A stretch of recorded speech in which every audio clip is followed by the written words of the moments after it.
আজ সকালটা বাকি দিনগুলোর তুলনায় বেশ আলাদা। বাতাসে শীতের আমেজ, শিশির ভেজা ঘাস আর খোলা মাঠে তখনও রাতের কুয়াশার পাতলা স্তর ঢেকে রয়েছে। মাঝে মধ্যেই মৃদুমন্দ বাতাস ঘাসের আগায় দোল খেলে যাচ্ছে। গড়ের মাঠে আমি আর ব্যোমকেশ এমন এক শীতের সকালে প্রাতঃভ্রমণে আসাটা নিতান্তই কদাচিৎ। অদূরেই ভিক্টোরিয়া মেমোরিয়াল হল। খানিক আগেই বেশ কিছু ঘোড়ায় চেপে তাগড়াই শরীরের ইংরেজ সেনাদলকে গটগট করে কলকাতার রাজপথে এগিয়ে যেতে দেখলাম। ছোট্ট গুমটি চায়ের দোকানে সবেমাত্র মাটির ভাঁড়ে গরম চায়ে চুমুক দিতেই যাব, ঠিক সেই মুহূর্তে ব্যোমকেশ বলে উঠল, ভাইয়া, ঘটনার ডামাডোলের সঙ্গে ঘটনাক্রম, এই দুটোর মধ্যে পার্থক্য কি বলতে পারবে? জটিল প্রশ্ন। তবে এমন বিষয়ে হঠাৎ করে তোমার মনে উদ্ভব হওয়ার কি বিশেষ কারণ রয়েছে বলো তো? সেটা আমি পরে বলবো, তার আগে তুমি আমার প্রশ্নের উত্তর দাও দেখি। দেখো, ঘটনার ডামাডোল বলতে এখানে পরিস্থিতির কথা, বিশেষ করে এমন কোনো পরিস্থিতির কথা বোঝানো হয়েছে যা বর্তমান সময়কালে ধনাত্মক কিংবা ঋণাত্মক প্রভাব বিস্তার করতে সক্ষম। আর ঘটনাক্রম বলতে তো বোঝায় এমন কোনো মুহূর্ত বা পরিস্থিতি যার মধ্যে আমরা রয়েছি। রয়েছে বই কি? হ্যাঁ, কি রয়েছি? ওই যে বললাম, ঘটনাক্রমের মধ্যে রয়েছি। তবে সেটা কোন ধরনের প্রভাব বিস্তার করতে চলেছে সেটা অবশ্য জানা নেই বন্ধু। বলি, তুমি কি সকাল সকাল আফিমে নেশা করেছো নাকি? হ্যাঁ, কি সব বলছো বলো তো? আমি তো কিছুই বুঝতে পারছো না তো? এই যেমন আজ এত ভোরে আমার হঠাৎ সাজ জাগলো গড়ের মাঠে গিয়ে একটু হেঁটে আসি। তুমি হলে গিয়ে আমার সহোদর, তাই ডামাডোলে তোমাকেও কাঁচা ঘুম ভাঙিয়ে বোল দাবা করে নিয়ে এলুম। এবার ঘটনাক্রমে আমরা এমন পরিস্থিতির মুখে পড়তে চলেছি যা খানিকটা অপ্রত্যাশিত বটে। ঠিক কি হয়েছে সেটা কি বলবে? অযথা হেঁয়ালি করছো কেন বলো দেখিনি? হেয়ালি নয়, বেশ অনেকক্ষণ ধরে এক মাঝবয়সী লোক আমাদের উপর দূর থেকে লক্ষ্য রেখে চলেছে। তুমি খেয়াল করেছো কিনা জানি না, লোকটা নিজের ঘোড়াকে ঘাস খাওয়াতে খাওয়াতে এদিকেই তাকিয়ে রয়েছে। ওই দেখো। আমি ওর দৃষ্টি অনুসরণ করে দেখলাম, অনতি দূরে সত্যি মাঝবয়সী লোক নিজের কালো ঘোড়াটাকে ঘাস খাওয়াতে খাওয়াতে আমাদের দিকে চেয়ে রয়েছে। তো তাতে কি, দেখতেই পারে। হ্যাঁ, দেখতেই পারে, তবে তার দৃষ্টি নিতান্তই সাধারণ নয়। তার চোখের দৃষ্টি রীতিমতো অনুসন্ধিৎসু। কুয়াশার চাদরে প্রথমে তো তাকে ঠিকভাবে দেখাও যাচ্ছে না।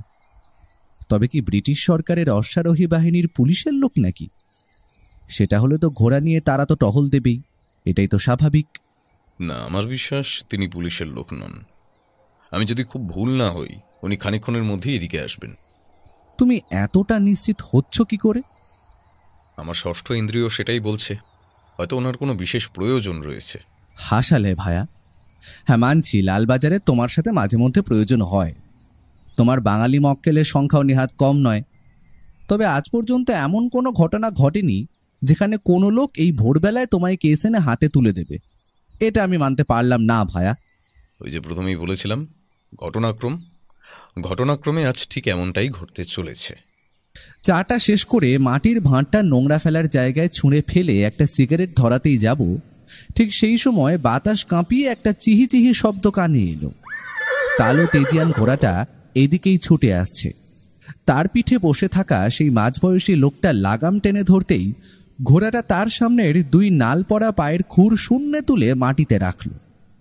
ঘোড়া থেকে মাটিতে নেমে দাঁড়ালো সেই ভদ্রলোক। পায়ের জুতোর গটগট শব্দ তুলে চায়ের দোকানে ঢুকে সোজা আমাদের সামনে এসে দাঁড়ালো। আমার মনে হচ্ছে আমি আপনাকে কোথাও দেখেছি, কিন্তু কিছুতে মনে করতে পারছি না। এরকম মনে হওয়ার কারণটা কি জানতে পারি? ওয়েল, আমি আপনাকে মোস্ট প্রবাবলি লালবাজার থানায় দেখেছি। তবে আপনি সেখানে কি করছিলেন কিংবা আপনার নাম ঠিকানা কি সেটা মনে করতে পারছি না মিস্টার। আমাকে মনে পড়ার তো কোনো বিশেষ কারণ খুঁজে পাচ্ছি না। আমি নিতান্তই একজন ছাপোষা মানুষ, সাধারণ বাঙালি ঘরের সন্তান। না না, আপনি সাধারণ কোনো মানুষ হতেই পারেন না। আমার বিশ্বাস আপনি ক্রাইমের সাথে যুক্ত। আপনার নামটা একটু জানতে পারি, যদি কিছু মনে না করেন? নমস্কার, আমার নাম ব্যোমকেশ বক্সী। হ্যাঁ, কাজের সূত্রে মাঝে মধ্যেই লালবাজারে যাতায়াত করতে হয় বই কি। আমার পেশা সত্যের অন্বেষণ করা। একদম একদম, এবার পুরোপুরি আমার মাথায় এসেছে আপনার কথা। আপনি একজন প্রাইভেট ইনভেস্টিগেটর, তাই তো? যদি ভুল না করি। তা বলতে পারেন, আপনাদের ভাষায় ওটাই। তবে আপনার সাথে আমার কিছু কথা বলার আছে, অত্যন্ত গুরুত্বপূর্ণ বিষয়। আপনি যদি এই সকালেই আমার বাড়ি যেতে পারেন তবে সবটা খুলে বলতে সুবিধা হয় আর কি। আপনার বাড়ি আমন্ত্রণ জানাচ্ছেন যখন, তাও আবার আমার মতো একজন লোককে, আমি অবশ্যই যাব। তবে আপনার গুরুত্বপূর্ণ বিষয়টি প্রথমে শুনবো, তারপরেই ঠিক করব আপনার কেসটি নেব কিনা। এই কাছেই আমার বাড়ি, আমি ঘোড়াটাকে নিয়ে আগে আগে চলছি, আপনার আমার পিছন পিছন আসুন, কেমন? ভদ্রলোকের কথা শুনে আমি ওকে ফিসফিসিয়ে বললাম, বলি ব্যাপারখানা কি হে? সকাল সকাল অজানা একটা লোক নিজে যে তোমায় নিজের বাড়িতে ডেকে নিয়ে যাচ্ছে, তাও কেন সেটা না জেনে আমরা ওনার পিছু পিছু চলেছি। কাজটা কি সেটা কি এখানে বসে বলা সম্ভব? তবে আমি একা নই, সঙ্গে তুমিও যাচ্ছ। ভদ্রলোক লালবাজারে এর আগেও আমায় দেখেছে, যে জানে আমার পরিচয় এবং পেশার সম্বন্ধেও বেশ অবগত। সেটা তো কথা শুনেই বুঝতে পেরেছো আশা করি। তার মানে তুমি বলছো কি নতুন কোনো কেস এলো? না মানে আজ পর্যন্ত তো এরকম হঠাৎ করে তোমার কাছে কোনো রকম কেস নিয়ে আসতে দেখিনি। তোমার মক্কেলরা তো অধিকাংশই বাড়ি বয়ে কেস নিয়ে যায়। আপনি আমাদের কেন ডেকে নিয়ে যাচ্ছেন? চুপচাপ চলো, ব্যাপারটা কি সেটা তো গেলেই জানতে পারবো। লোকটার পেছন পেছন হাঁটতে হাঁটতে বেশ খানিকটা পথ পেরিয়ে একটা সুদৃশ্য দুইতলা বাড়ির সামনে এসে দাঁড়ালাম। ভদ্রলোকের বাড়িতে নিজস্ব একটা বড় আস্তাবল রয়েছে, সেটা দেখে অবাক হলাম। আর তাতে সারি বেঁধে দাঁড়িয়ে রয়েছে পরপর ৮-১০টা তাগড়াই ঘোড়া। নিজের ঘোড়াটিকেও তিনি সেইখানে বেঁধে রেখে ফিরে এলেন। ভদ্রলোক গেট ঠেলে বাড়ির ভেতরে ঢুকতেই একটা বিরাট সাইজের কুকুর ঘেউ ঘেউ শব্দ করতে করতে আমাদের দিকে তেড়ে এলো। আরে পিটার, পিটার, চিন্তার কিছু নেই, ওনারা আমাদের নতুন গেস্ট, ওনাদের নিয়ে চিন্তার কিছুই নেই। ওই ভদ্রলোক কুকুরটার মাথায় হাত বুলিয়ে কথাগুলো বলতেই সে ছুটে এসে 2 পা তুলে আমাদের গায়ের গন্ধ বেশ খানিকক্ষণ শুঁকে নিয়ে এক প্রকার নিশ্চিত হয়ে আবারও ঘরের ভেতরে ছুটে গেল। চিন্তার কোনো কারণ নেই, ও কিছু করবে না। আমার আস্থা বলে ঘোড়াদের দেখাশোনার দায়িত্বের জন্য লোক আছে, আর পিটার ওদের পাহারাদারদের কাজটা করে। বাহ, বিষয়টা বেশ ভালো।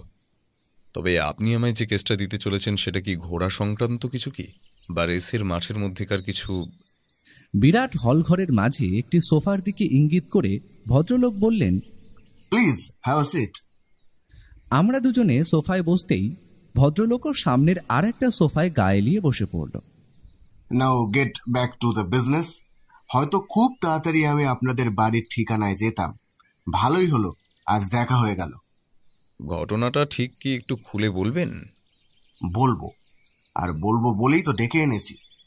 কলকাতা শহরে এত গোয়েন্দা থাকতে হঠাৎই বাঙালি গোয়েন্দার এমন কি প্রয়োজন হয়ে পড়লো আপনার? সেই রকম কিছুই না। পরশুদিনই আপনাকে লালবাজারে গিয়ে দেখেছিলাম আমার ঘোড়ার মিসিং রিপোর্ট লেখানোর জন্য গিয়ে, আর আজকে আপনাকে সকালে দেখতে পেয়ে চিন্তা করি যে ব্যাপারটা আপনার সঙ্গে আলোচনা করা উচিত। সবই ঠিক আছে, কিন্তু আপনি আমাকে এখনো নিজের পরিচয়টাই কিন্তু দিয়ে ওঠেননি। হে, দেখলেন তো, একদম ভুলে গেছি। এত কথা বললাম আর নিজের পরিচয়টাই দিইনি। নমস্কার, আমি রঞ্জন বসাক। বাড়িতে ঘোড়ার আস্তাবল দেখে নিশ্চয় বুঝতে পেরেছেন আমি ঘোড়াশালার মালিক, আর মাঝে মাঝেই ঘোড়ার দৌড়ে জকির কাজ করি। সত্যি কথা বলতে এটাই আমার নেশা এবং পেশা। বেশ, বুঝতে পারলাম এবার। আপনি আমার আসল সমস্যার কথায় আসুন এবার। নিশ্চয়ই। আপনারা হয়তো জানেন না, আমার ঘোড়াশালে যে কটা ঘোড়া রয়েছে প্রত্যেকটির দাম 10 লাখ টাকার উপরে। আর আমার সব থেকে লাকি এবং প্রিয় ঘোড়া ছিল চেতক, যে অত্যন্ত তাগড়া এবং অত্যন্ত শক্তিশালী ঘোড়া। আর সব থেকে বড় কথা, সে হলো সেই ঘোড়ার বংশ যে রাজপুতানা ঘোড়ার ব্লাড লাইন। যে সমস্ত ঘোড়া যুদ্ধে অংশগ্রহণ করে, চেতক ছিল সেই বংশের ঘোড়া। এক কথায় বলতে পারেন সে ছিল আমার কাছে সোনার ডিম পাড়া রাজহাঁসের মতো, কারণ সে আমার রেসের মাঠে বহু রেস জিতিয়েছে। এত বড় সম্পত্তি এবং প্রতিপত্তি তার জন্যই বলতে পারেন। এই 3 বছরে সে একটাও রেস হারেনি। রেসের মাঠে ওর নম্বর ছিল 21, আর সেই নম্বরের টাকা লাগিয়ে আমি সবাই জানতো চেতক জিতবে। একজন তো আমার চেতকের জন্য 50 লাখ টাকা দাম অব্দি দিয়েছিল, কিন্তু সে আমার প্রাণের থেকেও প্রিয় হওয়ায় তাকে আমি বেচতে চাইনি। তবে এই 4 দিন আগে হঠাৎ করেই ঘোড়াশাল থেকে দেখি চেতক উধাও হয়ে গেছে। ভোরবেলা এবং বিকেলবেলা ট্রেনার রামু ওকে নিয়ে চড়াতে যেত। সেই দিনই বিকেলবেলা গিয়েছিল, তবে রাত 8টা বেজে যাওয়ার পরও দেখছি ফিরছে না। তখন আমি খোঁজ করি, কিন্তু কোথাও তাকে খুঁজে পাইনি। আর তারপর দিন থেকেই ঘটে যায় এই সমস্ত ঘটনা। কি ঘটনা? আর আপনি তৎক্ষণাৎ পুলিশে জানাননি? সেই রাতে আমি আর পুলিশকে খবর দিইনি, কারণ ভেবেছিলাম হয়তো সকালে ওকে রামু নিয়ে আসবে। তবে সব থেকে অবাক করা ঘটনা হলো, পরের দিনই সকালে ঘুম থেকে উঠে দেখি আমার আস্তাবলের বাইরে রামুর লাশ পড়ে আছে। বীভৎসভাবে তার গলা কেটে তাকে খুন করা হয়েছে। সঙ্গে সঙ্গে আমি পুলিশকে খবর দিই আর ঘোড়া মিসিং রিপোর্ট লেখাই। তারপর ইনভেস্টিগেশন হয়, পুলিশ আমায় জেরা করে। তবে ঘোড়াটি আমি এখনো পাইনি ব্যোমকেশবাবু। তাই আপনি আমাকে এখানে ডেকে এনেছেন প্রথমত ঘোড়াটি উদ্ধার করার জন্য, এবং অপরদিকে আপনার সেই ঘোড়ার পরিচালক রামুর মৃত্যুর তদন্ত করার জন্য, তাই তো? একদমই তাই। এই হলো সমস্ত ঘটনা। এবার আপনি দয়া করে আমাকে সাহায্য করুন। চেতককে আমায় যে কোনো উপায় হোক খুঁজে বার করে দিন। আপনাকে আমি 2 লক্ষ টাকা অব্দি দিতে রাজি আছি, আপনি যদি ওকে খুঁজে বার করে দিতে পারেন। 2 লক্ষ টাকার কথা শুনে আমি একটু হলেও বিষম খাচ্ছিলাম, কিন্তু যতটা হোক নিজেকে সামনে নিলাম। কারণ এই মন্দার বাজারে ও একটা কেস সলভ করার জন্য 5 থেকে 10,000 টাকা নেয়, তবে একেবারে 2 লক্ষ! সত্যি কথাটা শুনে খানিক ভিড়মি খেলাম। আপনার ঘোড়াটির অনেক ছবি আছে আশা করি। তার মধ্যে একটা ছবি যেটা কয়েক মাসের মধ্যে তোলা হয়েছে সেটা আমায় দিন। রঞ্জনবাবু উঠে গিয়ে তার কাঠের দেরাজের ড্রয়ার খুলে তার মধ্যে থেকে বার করে আনলেন একটা ছবি, যেখানে একটি তেজি কালো রঙের ঘোড়া দেখা যাচ্ছে এবং সাথে রঞ্জন বসাক, হাতে একটা মস্ত বড় ট্রফি। দেখেই বোঝা যায় এটি কোনো রেস জেতার পর তোলা হয়েছে। ও সেই ছবিটা নিজের পকেটে চালান করতে করতে বলল, হ্যাঁ রঞ্জনবাবু, আপনার কি কারোর ওপর সন্দেহ হয় যে ঘোড়াটি চুরি করতে পারে বলে? সত্যি কথা বলতে রেসের মাঠে অনেকেরই ক্ষোভ ছিল। চেতক প্রতিবারই জিতে যেত। অপরদিকে আমায় অনেক অনেক বড় অ্যামাউন্টের চেক দেওয়া হয়েছিল চেতককে বেচে দেওয়ার জন্য। তার মধ্যে অন্যতম হলেন জসবন্ত সিং, এক মারোয়ারি শেঠ। তিনি আমায় 50 লক্ষ টাকাও অফার করেন, তবে আমি সেই লোভে পা দিইনি। তার জন্য অবশ্য লোকটার রাগের শিকার হতে হয়েছিল আমায়। আজ থেকে 3 মাস আগে লোকটা আমায় হুমকি দিয়েছিল। সে এই বলেছিল, ঘোড়াটা না বেচলে ভুল করলাম আমি, সে এর বদলা নেবে। আমার তাকে সন্দেহ হয়, তবে প্রমাণ ছাড়া তো কাউকে আর দোষী বলা যায় না। আচ্ছা, আপনার আস্তাবলটা একবার দেখবো রঞ্জনবাবু, আর আপনার বাকি ঘোড়াগুলোর ওপরেও একবার চোখ বোলাতে হবে। অবশ্যই, চলুন না। সে তো আমার পরম সৌভাগ্য যে আপনারা আমার আস্তাবলের ঘোড়াতে দেখবেন। ও এবং আমি দুইজনেই ঘোড়ার আস্তাবলটা অত্যন্ত ভালো করে খুঁটিয়ে দেখলাম। সেখানে বাকি 8টা রং বেরঙের তাগড়াই ঘোড়া ছাড়া অন্য কিছু চোখে পড়ল না আমার। ও সব জায়গাটা ভালো করে ঘুরে দেখল, আর অপরদিকে যেখানে রামুর মৃতদেহটা পড়েছিল সেই জায়গাটাও দেখল। এবার আমাদের চোখ গেল আস্তাবলের মধ্যে ঘোড়াকে খড় খাওয়াতে থাকা একটি লোকের দিকে। বুঝলাম সে নতুন লোক, যাকে ঘোড়াদের দেখাশোনার জন্য আনা হয়েছে। ও লোকটার দিকে এগিয়ে গিয়ে তাকে প্রশ্ন করল, তা কদিন হলো তুমি বাবুর বাড়িতে কাজ করছো, আর তোমার নাম কি? জি বাবু, এই 2 দিন হলো। আমার নাম রাজেশ। আগের ঘোড়া পরিচালক রামুকে তুমি চিনতে? হ্যাঁ বাবু, কেন চিনব না? ও তো রেসের মাঠে যেত, আমরা একসাথে কত রেস খেলেছি। আমিও রেসে নামতাম, তবে আমি তখন কাজ করতাম রসিকলাল শেঠের কাছে। সে চাকরিটা ছেড়ে দিলে কেন? আমরা গরিব মানুষ বাবু, ঘোড়ার জকি আর পরিচালনা করে পেট চালাই। যে বেশি টাকা দেবে তার কাছেই কাজ করব। এই বাবু বেশি টাকা দিলেন, তাই চলে এলাম। তোমার পুরনো মনিব তাতে কোনো আপত্তি করেননি? সে আর আমি জানবো কি করে বাবু? আমি ওনাকে কাজ ছাড়ার দিন রাতে বলে চলে এসেছিলাম, তারপর তো আর কথা হয়নি। স্ট্রেঞ্জ। রঞ্জনবাবু এক রাতের মধ্যে একজন ঘোড়ার পরিচালক পেয়ে গেলেন? এত তাড়াতাড়ি ওদের পাওয়া অত্যন্ত কঠিন আমি বলে জানতাম, কিন্তু রাজেশকে আমি আগে থেকেই চিনতাম। রেসের মাঠে অনেকবারই দেখাও হয়েছিল। আমায় সে জানিয়েছিল যে তার মনিব তাকে কম টাকা দেয়, বেশি টাকা পেলে সে আমার কাছে কাজ করবে। রামুর মৃত্যুর পর আর কি, এই ঘোড়াগুলো তো ওকেই দেখাশোনা করতে হবে, যে তাই আর দেরি করিনি। আপাতত আপনার কেসটা আমি নিলাম, তবে এখনো সূত্র কিছু কিন্তু ধরতে পারিনি। আমি নিজের সাধ্যমতো চেষ্টা করব আপনার ঘোড়া চেতককে খুঁজে বের করার। আজ তাহলে আমি আসি, কেমন? ভদ্রলোক আমাদের বাড়ির গেট অবধি এগিয়ে দিতে এলেন। তবে বেরোবার সময় আমি আর ও দুইজনেই লক্ষ্য করলাম ব্যাপারটা। একটা ঘোড়ার বিরক্তিসূচক আওয়াজ শুনতে পেয়ে ই ঘোড়া মোর বাত কাহে নেই শুনতা, পাজি জানোয়ার বলে হাতের চাবুকটা তীব্র গতিতে চালিয়ে দিল ঘোড়াটার গায়ে। ব্যাপারটা আমাদের নজর এড়ায়নি। আমরা বাড়িতে ফিরে এলাম। বাড়ি ফিরে ও আর আমি সকালের প্রাতরাশ গলাধকরণ করে সে একটা সিগারেট ধরিয়ে ব্যালকনিতে দাঁড়িয়ে কিছু একটা চিন্তা করছিল। এমনিতেই বৌঠান কয়েকদিন হলো বাড়িতে নেই। সে 3 দিন যাবৎ বাপের ঘরে গিয়েছে। এখন রান্নার আর বাড়ির সমস্ত কাজের দায়িত্ব পুঁটিরামের ওপর। ওর বিয়ের আগে আমরা তো পুঁটিরামের হাতের রান্নাই খেতাম, তবে বৌঠানের সুস্বাদু রান্নার স্বাদ পেয়ে ওইটা আর ছাড়তে ইচ্ছে করে না। সত্যি বৌঠান আমাদের রূপে গুণে যেন স্বয়ং মা লক্ষ্মী। আমি ওকে বিচলিত দেখে তাকে প্রশ্ন করলাম, তো ভায়া, কি চিন্তা করছো? 2 লাখ টাকাটা পকেটে এলে সেটা নিয়ে কি করবে, কিছু ঠিক করলে? তোমার হয়েছে ওই এক জ্বালা। আগে তো গাছটা লাগাই, তারপর তার পরিচর্যা, তারপর না হয় ফলের আশা। তা এখন কি ঠিক করলে? আমাদের করণীয়টা কি? প্রথমত আমাদের কেসটা নিয়ে যে এগোবো তার কয়েকটা মোটের সূত্র পেয়েছি আমরা। যেমন ঘোড়াটি অপহরণ, এখন জানতে হবে ঘোড়াটিকে চুরি করে কার কী লাভ থাকতে পারে। দ্বিতীয়ত পুরনো ঘোড়া পরিচালক রামুর মৃত্যু। ওর মৃত্যু কি সাধারণ ঘোড়াটিকে সরানোর উদ্দেশ্যে করানো হয়েছে, নাকি সেই ছেলেটির অন্য কোনো অভিসন্ধি ছিল? কেমন? যেমন ধরো, লোভের বশে রামুই ঘোড়াটিকে চুরি করে, আর যাকে বেচবে ঠিক করে হয়তো সেই রামুকে শেষ করে দেয়। খুনের মোটিভ এখন 2টি, আমাদের সঠিকটা খুঁজে বার করতে হবে।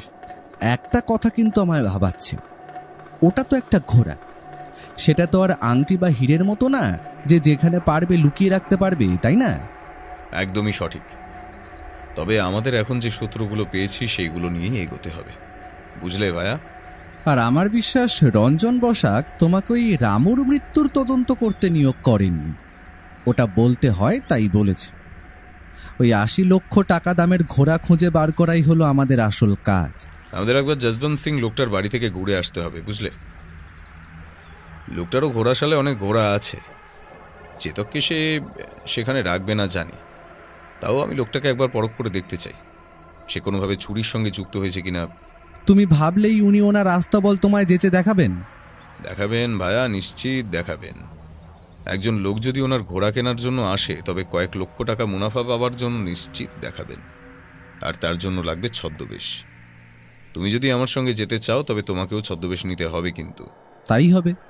টেলিফোন ডাইরেক্টরি থেকে খুঁজে যশবন্ত সিংয়ের নাম্বার পেতে তেমন একটা বেগ পেতে হয়নি আমাদের।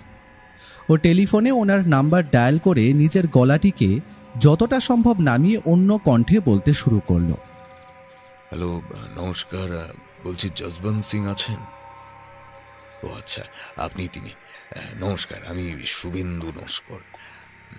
আমি অনেকদিন ধরেই একটি ভালো তাগড়াই এবং শক্তিশালী ঘোড়া কিনব চিন্তা করছি।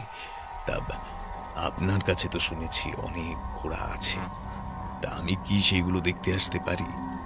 ঘোড়া পছন্দ হলে আপনি আপনার বলা দামই পাবেন। 10 লাখ 12 লাখ যা বলবেন সেটাই দিতে রাজি আমি, কোনো অসুবিধে নেই। হ্যাঁ হ্যাঁ, অবশ্যই অবশ্যই। তবে আজ বিকেলে দেখতে আসি, কেমন? হ্যাঁ, নমস্কার নমস্কার। ও ফোনটা নামিয়ে এবার নিজের সাধারণ গলায় উত্তর দিল, আজ বিকেল ঠিক 4টেতেই টাইম দিয়েছেন ভদ্রলোক। আমাদের ছদ্মবেশ পরে প্রস্তুত থাকতে হবে।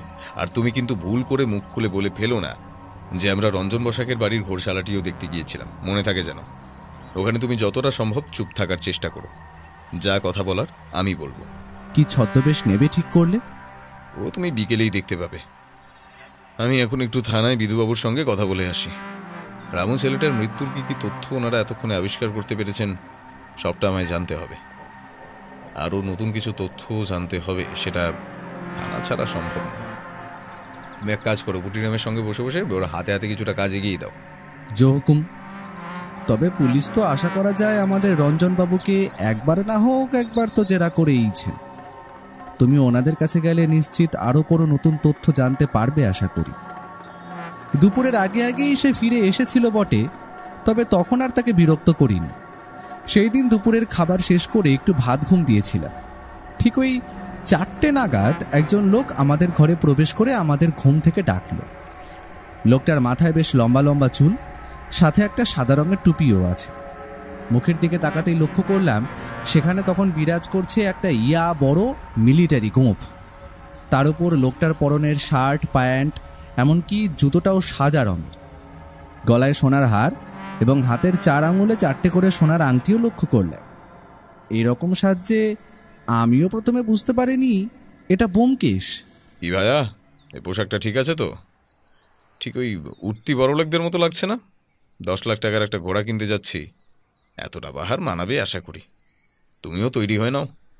কথাটা বলতে বলতেই আমার ফসলহীন মুখে, যেখানে কোথাও কোনো দাড়ি গোঁফের চিহ্ন অবধি ছিল না, কিছুক্ষণের মধ্যেই আমার নাকের নিচে চাপিয়ে দেওয়া হলো একটা গোঁফ আর একটা ফ্রেঞ্চ কাট দাঁড়ি।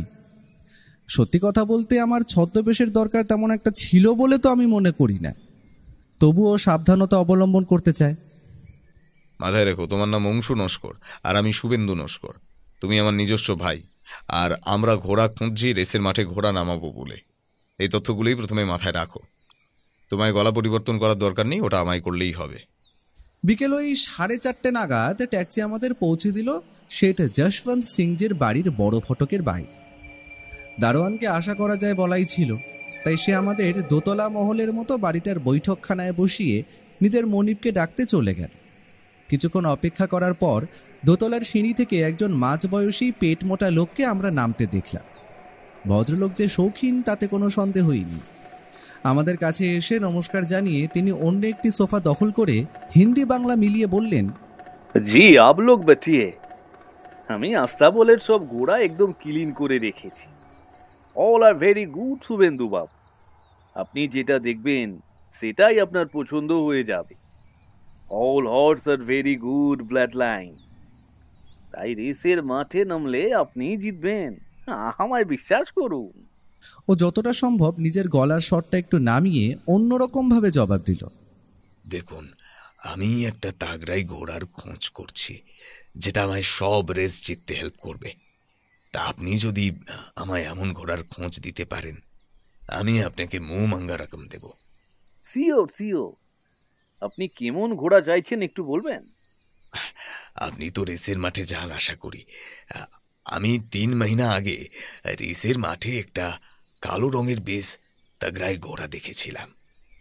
কি যেন নাম লোকটার, যতদূর মনে পড়ছে রঞ্জন বলে। হ্যাঁ, রঞ্জন বলে কিছু একটা ছিল। তা আমি লোকটার ওই ঘোড়াটার মতো ঘোড়া চাই। আচ্ছা, বুঝলাম। আপনিও তাহলে আমার মতো ওই ঘোড়াটির খোঁজ করছেন। তবে ওটা ওয়ান অ্যান্ড অনলি পিস খালি ওই স্কাউন্ড্রেল লোকটার কাছেই আছে। আমি সব মিলিয়ে 50 থেকে 70 লাখ টাকা অবধি অফার করি, কিন্তু সে সেটা বেচতে রাজি হয়নি। আমার বিশ্বাস আপনিও তাকে যত রকমই দিন না কেন, সে ওটা বেচবে না। বুঝতে পারলাম। ঠিক আছে, আপনি আমায় একটা কালো ঘোড়া দেখান। চলেন আপনার রাস্তা বলে। লোকটার পুরো আস্থা বলে প্রায় 22টা ঘোড়া আমরা দেখলাম সব মিলিয়ে, কিন্তু কোনোটাই চেতক না, সেটা আর বলে দিতে হয় না।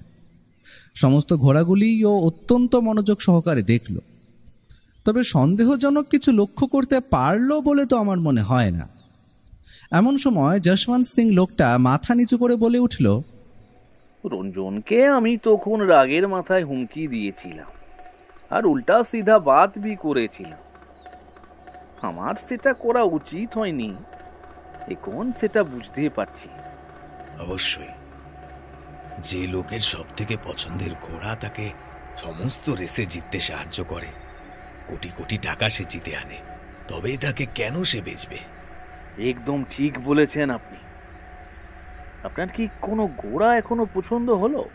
হ্যাঁ, ওই যে কালো ঘোড়াটা আমি দেখে গেলাম।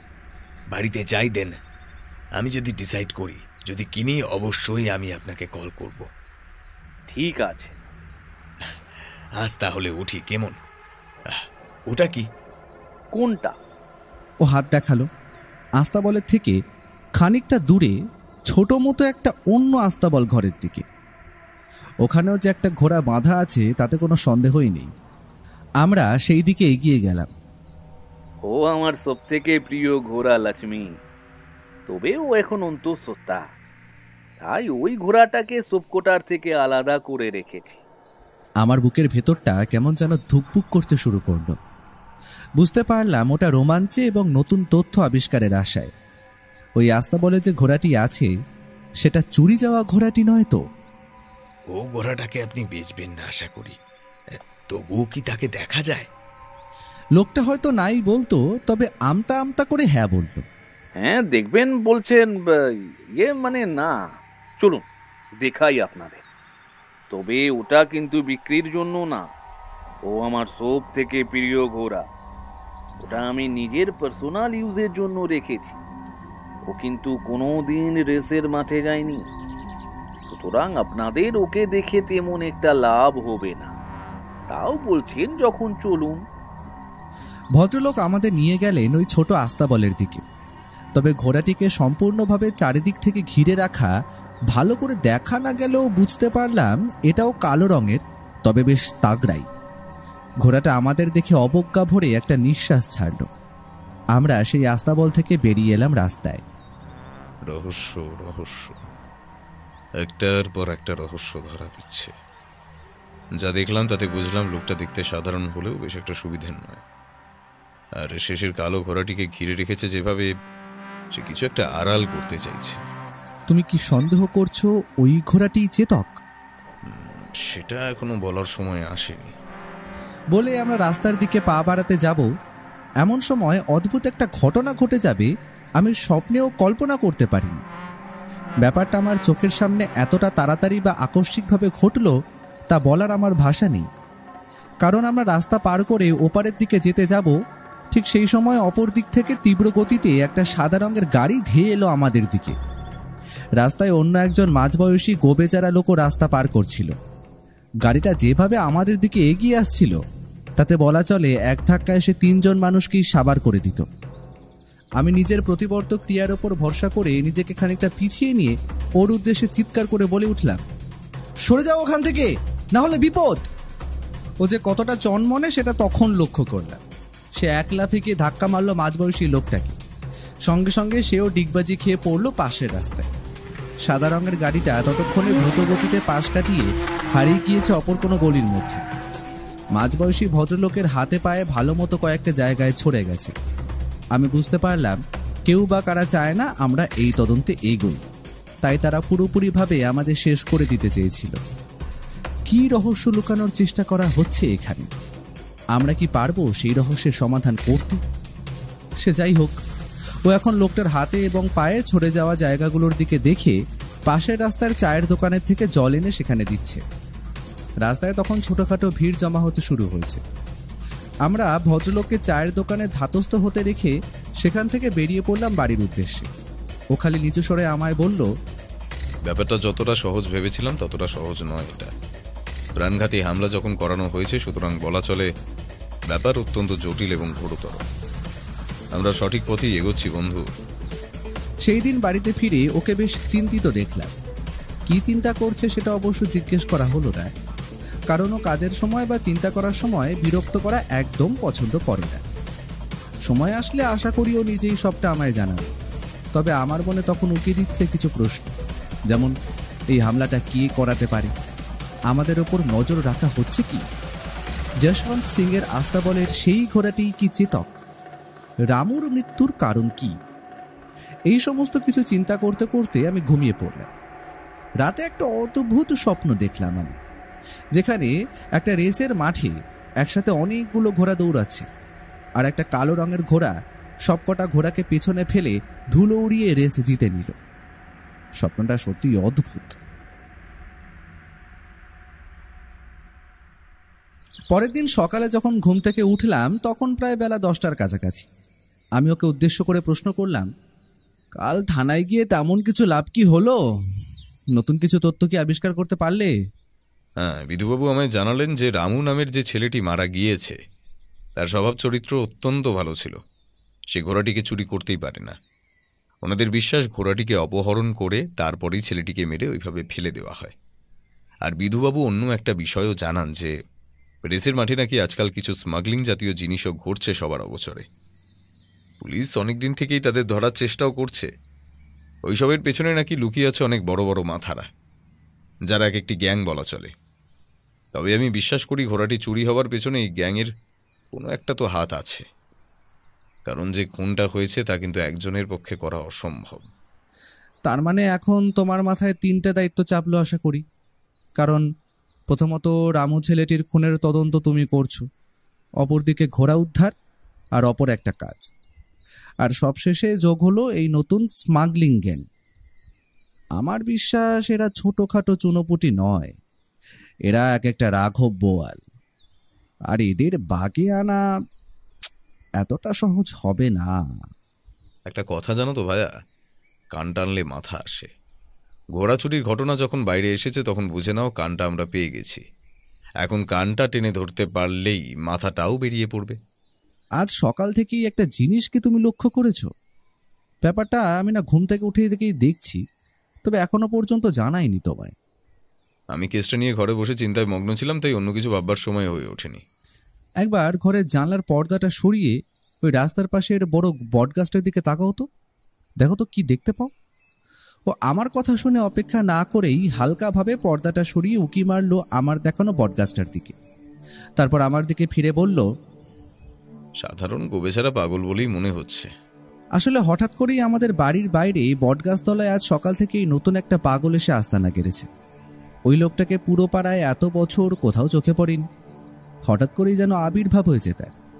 ও আমায় উদ্দেশ্য করে বলল, বুঝতে পারলাম তুমি সন্দেহ করছো আমরা যেমন ছদ্মবেশে শেঠজির বাড়ি গিয়েছিলাম সেই রকমই এই লোকটা আমাদের উপর নজর রাখছে, তাই তো? ব্যাপারটা কিন্তু হাওয়ায় উড়িয়ে দেওয়াও যায় না। তবে আমাদের এখন থেকে একটু সাবধানে চলাচল করতে হবে। লোকটা কি চায় সেটা কিন্তু আমরা জানি না, তাই সতর্ক থাকাটাই বুদ্ধিমানের কাজ। সেই দিন আমি আরও বেরিয়ে পড়লাম রামু নামক ছেলেটির বাড়ি। সত্যি হতদরিদ্র মানুষগুলোকে যেন চোখে দেখা যায় না। কথা শুনে যা বুঝলাম, ওরা কিছুই জানে না। তারা খালি জানতো যে ছেলে সেখানে কাজ করে, বাকি তারা কিছুই জানতো না। বাড়িতে 2টো ছেলে, রামু ছিল ছোট, তাই তার শোক আরও বেশি। পরিবারের সকলেই প্রায় কাজ করে। হতদরিদ্র পরিবারে অভাবের তাড়নাটাই বেশি। আমরা সেইখান থেকে তেমন কিছু তথ্য না পেয়ে বেরিয়ে এলাম রাজপথে। ওনাদের এমন অবস্থা দেখে খারাপ লাগছিল বটে, তবে কি আর করা যায়। ব্যোমকেশ ওনাদের আশ্বাস দিয়েছে যে ও অন্য কিছু সাহায্য না করতে পারলেও ওনার ছেলের খুনিকে বা খুনিদের উপযুক্ত শাস্তি দেবে। একটা কাজ করো তো ভাইয়া, এই দুটোর মধ্যে কোনো একটা আঙুল ধরো। রাস্তার মাঝে এই কেমন বোকা বোকা কাজ। সত্যি মাঝে মাঝে বোধ করি ও কেমন শিশুর মতো হয়ে ওঠে।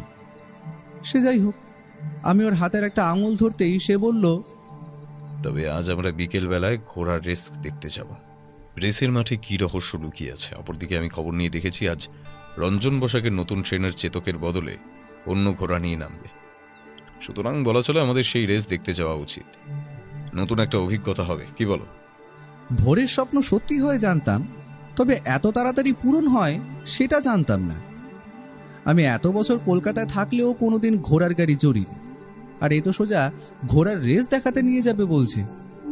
মেঘনা চাইতে জল কথাটার এর থেকে ভালো উদাহরণ হয়তো আর কোথাও পাওয়া যাবে না আশা করি। আমরা ঘোড়ার রেস দেখতে যাচ্ছি ঠিকই, কিন্তু সব থেকে বড় ব্যাপার হলো আমাদের চোখ কান খোলা রেখে চলতে হবে। ধরে নাও সেখানেও আমরা তদন্তের জন্যই যাচ্ছি। আমরা কথা বলতে বলতে রাস্তা থেকে এগোচ্ছি, এমন করে হঠাৎ করেই আমাদের সামনে তীব্র গতিতে এসে থামলো একটা সাদা রঙের গাড়ি। এটা যে কালকের গাড়িটা যে আমাদের ধাক্কা মেরে ভবসাঙ্গ করতে চেয়েছিল তাতে আমার কোনো সন্দেহই নেই।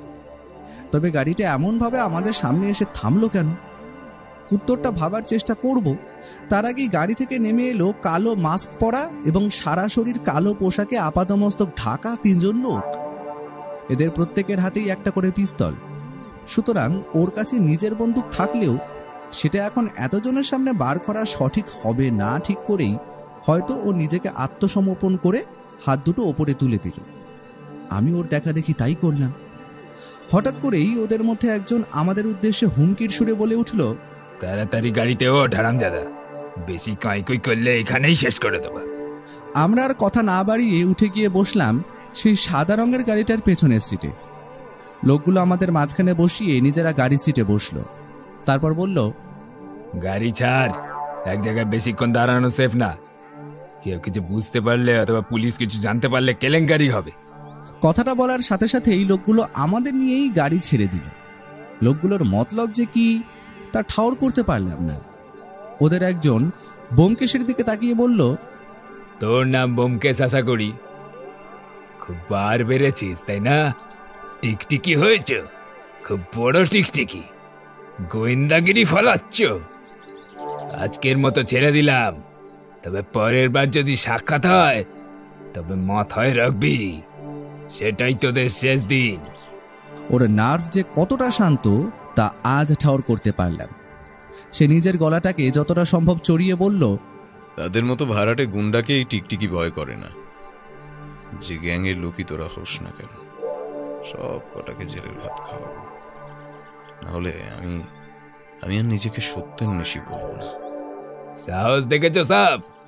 তুমি বললে ওকে এখানেই খতম করে দি। একেবারে শেষ করে দিলেই তো ল্যাটা চুকে যায়। ঠিক আছে, হাইওয়ের মাঝখানে একটা ফাঁকা জায়গা থেকে গাড়ি থামাও, বাবাজিদের নামিয়ে দি। গাড়িটা থামলো ফাঁকা রাস্তার এক প্রান্তে। গাড়ির দরজা খুলে আমাদের ফেলে দেওয়া হলো রাস্তার ওপরে। তারপর তড়িঘড়ি গাড়িটা স্টার্ট নিয়ে আমাদের সামনে থেকে বেরিয়ে গেল। ও ততক্ষণে রাস্তা থেকে উঠে নিজের জামার নিচের দিকটা ঝাড়তে ঝাড়তে বলল, মার্কাস গ্যাং, ওটাই আমাদের নতুন ক্লু। ভাইয়া, লোকগুলো কিন্তু আমাদের ছেড়ে ভুল করলো। কুকুরের ল্যাজ যে বাঁকায়, কোনো দিনও তা সোজা হয় না। পরে তার ফল ওরা ভোগ করবে, মাথায় রেখো। ও যে মাঝে মাঝে কি বলে তা আমি নিজেই জানি না। সেই দিন বাড়ি ফিরে ও অপেক্ষা না করে কয়েক জায়গায় ফোন করলো শুধু। তার মধ্যে যে পুলিশের লালবাজারের বড়বাবু বিধুবাবুও আছেন সেটা আর বলে দিতে হয় না। ওকে জিজ্ঞেস করায় সে আমাকে বলল সে নাকি রসিকলাল শেঠের বাড়িতেও ফোন করেছিল। রসিকলাল শেঠ বলতে যার কাছে রঞ্জন বসাকের নতুন ট্রেনার রাজেশ কাজ করত। আর নতুন কি জানতে পেরেছে এটা জিজ্ঞেস করায় সে বলল, এই রসিকলাল সেটা কিন্তু গভীর জলের মাছ, কারণ এই লোকটাও রেসের মাঠে নিজের ঘোড়ায় টাকা লাগিয়ে বেশ ভালো মতোই রোজগার করে। বিধুবাবু জানালেন ওনার বাড়ি রাজপ্রাসাদের থেকে কম কিছু নয়। ভদ্রলোক এক কথায় বলা চলে ধন কুবের, আর তার একটা নয়, শহরে অনেক ব্যবসা আছে। তাই ওনাকেও নাকি সন্দেহের তালিকায় ধরতে হবে। আর ভুললে হবে না, এই লোকটাও যে রেসের মাঠে টাকা লাগায়। যদি চেতক প্রতিবার জিতে যায় তাহলে তো ওনারই ক্ষতি। তার জন্যই হয়তো হতে পারে তিনি ওই ঘোড়াটিকে অপহরণ করেছেন। অনুমান কোনো কথা বলে না বন্ধু, আমাদের দরকার প্রমাণ। তার জন্যই আজ রেসের মাঠে যাওয়া। বিধুবাবুও আসছেন, তবে রঙিন পোশাকে। তিনিও আমাদের সঙ্গে রেসের মাঠে যাবেন সব ব্যাপারটা বুঝে নিতে। তা আমরা কি সেখানে তদন্ত করতে যাচ্ছি? কাজটা গোপনে করলেও আমরা সেখানে যাব, ধরো মনোরঞ্জনের জন্য। কাউকে কিছু বুঝতে দেওয়া চলবে না। কথাটা শেষ হওয়ার আগেই আমাদের বাড়ির বাইরে বিধুবাবুর ভারী পুলিশ জিপের শব্দ শোনা গেল। বুঝলাম ভদ্রলোক তৈরি হয়ে এসে পড়েছেন আমাদের নিয়ে রেসের মাঠে যাওয়ার জন্য। কয়েক মিনিটের মধ্যে সিঁড়িতে ঠক ঠক বুটের শব্দ তুলে ভদ্রলোক প্রবেশ করলেন আমাদের ঘরে। ভদ্রলোককে আজ অনেকটা অদ্ভুত লাগছে। এর কারণ বোধ করি একটাই, সবসময় আমরা ওনাকে পুলিশ ইউনিফর্মেই দেখি, কিন্তু আজ তিনি রঙিন পোশাকে এসেছেন, তার জন্য আমাদের হয়তো এমন অবাক লাগছে। ভদ্রলোক এবার আমাদের উদ্দেশ্যে বললেন, তা আপনাদের হলো? রেস যে আধা ঘন্টার মধ্যে শুরু হয়ে যাবে। এখানে বসে থাকলে কিন্তু ময়না ফুরুত হয়ে যাবে ব্যোমকেশবাবু। আপনি একটা কাজ বোকার মতো করেছেন বিধুবাবু। আমাদের আজ পুলিশ জিপে সেইখানে গেলে চলবে না। পারলে ট্যাক্সি নিয়ে যাওয়া উচিত, যাতে কেউ কোনো সন্দেহই না করে। ব্যাপারটা আপনি ঠিকই বলেছেন, তবে এটা এইখানেই থাক। গাড়ি করেই যাওয়া যাক, আসার পথে নিয়ে যাব না হয়। আমরা তৈরি হয়ে একটা ট্যাক্সি করে বেরিয়ে পড়লাম ঘোড় দৌড়ের রেসের মাঠের উদ্দেশ্যে। কলকাতার রাস্তায় আজ বেশ ভালো রকমের ভিড় বলা চলে। কারণটা ঠিক ঠাউর হলো না। তবে ভিড় পেরিয়ে আমাদের গাড়ি রেসের মাঠে পৌঁছলো প্রায় 4টে বাজতে 5 মিনিট আগে। ভালো করে দেখুন বিধুবাবু, রঞ্জন বসাক আজ নিজে রেসে নেমেছে। চেতক নেই তো কি হয়েছে, ওনার ওই সাদা ঘোড়াটিও কম নয়। তবে ওই ঘোড়াটির ওপর বোধ করি আজ কম টাকা লেগেছে। অন্যদিকে 21 নম্বর ঘোড়াটি যে যশবন্ত সিংয়ের তাতে কোনো সন্দেহই নেই আমার। ভদ্রলোক কোনো ট্রেনারকে নিয়ে এই রেসে ওনার ওই ঘোড়াটিকে নামিয়েছেন। এবার দেখা যাক কে রেস জেতে। প্রতিটি ঘোড়াই অত্যন্ত তাগড়াই, সেটা আর বলে দিতে হয় না। আমি কোনোদিনও রেসের ট্র্যাক দেখিনি, আজ প্রথম দেখলাম। প্রায় 10-12টা রেসের ট্র্যাক রয়েছে। এখানে সবকটাই সাদা রঙের লাইন দিয়ে মার্ক করা রয়েছে, আর প্রতিটি ট্র্যাকে একটি করে ঘোড়া এবং তার সাথে রয়েছে তার ট্রেনার। ঘোড়ার পিঠে বাঁধা ওই বসার জায়গাটি বোধ করি ঘোড়ার স্যাডেল। আমি এইসব ভাবছি, হঠাৎ করেই তীব্র বন্দুকের শব্দ শুনতে পেলাম। বুঝতেই পারলাম রেস রেফারি শূন্যে বন্দুক ছুড়ে রেসের সূচনা করেছে। সঙ্গে সঙ্গে তীব্র গতিতে ঘোড়াগুলি ছুটতে শুরু করল। ওহ, সে কি রেস! এমন অভিজ্ঞতা আমার জীবনে এই প্রথম। একবার রঞ্জন বসাকের ঘোড়া প্রচণ্ড জোরে দৌড়ে এগিয়ে যাচ্ছে সবাইকে পেছনে ফেলে। অপরদিকে আবার 21 নম্বর ঘোড়াটিও মাঝে মাঝেই এগিয়ে যাচ্ছে, তাকেও পেছনে ফেলে। পুরো রেসের ট্র্যাকটায় ধুলো চারিদিকে ছড়িয়ে আছে। ঘোড়াগুলি যাওয়ার সময় যে পরিমাণ ধুলো ওড়াচ্ছে তা চারিদিককে ঢেকে দিতে বাধ্য। সত্যি এ একরকম খেলাই বলে, কেউ কাউকে ছাড়বে না। অবশেষে ফিনিশ লাইনে প্রথম পৌঁছলো রঞ্জন বসাকের সেই সাদা ঘোড়াটি।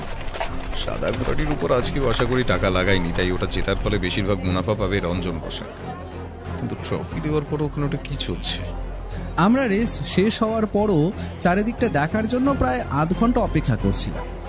মানুষের ভিড় উপচে পড়েছে সেই সাদা ঘোড়াটির সাথে রঞ্জনবাবুকে ট্রফি নিতে দেখার জন্য। একটা অদ্ভুত ব্যাপার ঘটলো যেটা একদম অপ্রত্যাশিত। রঞ্জন বসাক এবার ওনার সাদা ঘোড়ার পিঠে বাঁধা ওই বাদামি রঙের স্যাডেলটি খুলে নিল আর মাইকে ঘোষণা করলো, যে সব থেকে বেশি দাম দেবে আমি এই নতুন ঘোড়াটির স্যাডেলটি তাকেই বিক্রি করে দেব। এটাও একটা পয়সা কামানোর উপায়, বুঝলেন বিধুবাবু? আসলে জেতা ঘোড়ার জিনিসটা শৌখিন জিনিস মনে করে অনেকেই ওটা চড়া দামে কিনতে চাইবে। ওর কথাই সত্যি হলো। একজন লোক দেখে বেশ বড় লোক মনে হলো। প্রায় 25,000 টাকা দাম দিয়ে ওই সামান্য চামড়ার স্যাডেলটি কিনে নিলেন তিনি। আর সব থেকে অবাক করার বিষয়, সাধারণ মানুষ এই ব্যাপারটা নিয়েও বেশ আনন্দ উপভোগ করছে। রেস শেষ করে তখন রঞ্জন বসাক আমাদের দেখতে পেয়ে নিজের ঘোড়াটিকে ট্রেনারের কাছে পরিচর্যার জন্য ছেড়ে দিয়ে আমাদের দিকে এগিয়ে এলেন। আপনার রেস দেখলাম রঞ্জনবাবু, সত্যি আপনার এলেম আছে। চেতককে ছাড়াও এই রেস আপনি জিতে গেলেন, দারুণ ব্যাপার।